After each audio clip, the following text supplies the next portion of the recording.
The Middle East was better off with Saddam Hussein and Muammar Gaddafi in power.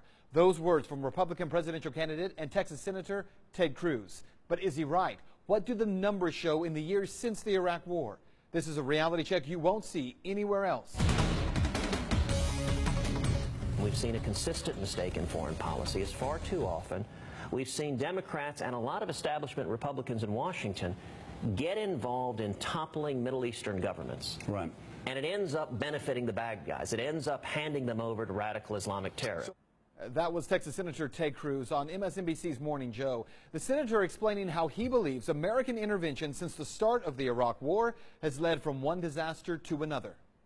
Was the world, in fact, in the Middle East a more secure place when Saddam Hussein was in power, when Muammar Gaddafi was in power, and when Assad wasn't fighting for his life in Syria? Of course it was. It was more stable. That's not even a close call.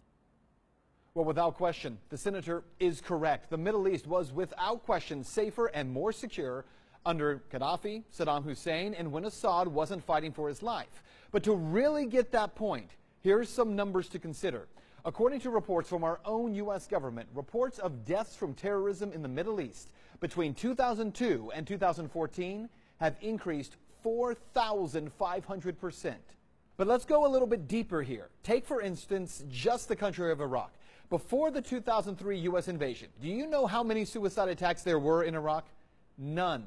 In the country's history, there had never been one. But since the 2003 invasion, there have been 1,892. In Iraq, prior to the start of the Iraq War, there were reportedly just over 1.5 million Christians living in that country. 1.5 million. And yet, shortly after the war started, over 1 million of them fled to Syria. That didn't work out well there, certainly. And today, fewer than 500,000 Christians remain, and yet are being exterminated by groups like ISIS. And what about Afghanistan?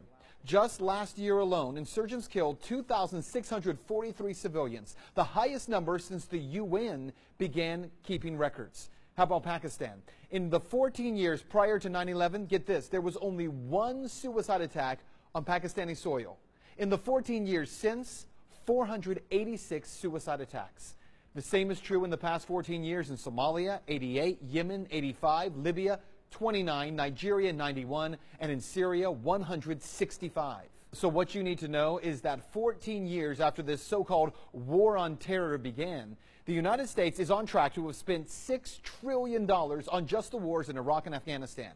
Putting that into perspective, that means that we have spent $75,000 per American household, most of it borrowed money. What's more, nearly 7,000 U.S. military personnel have died. Tens of thousands more are being lost every day as 22 U.S. veterans commit suicide each day. If we're to be honest here, the only thing that the war on terror seems to have brought us and the rest of the world is more war and more terror. That's Reality Check. Let's talk about that tonight on Twitter.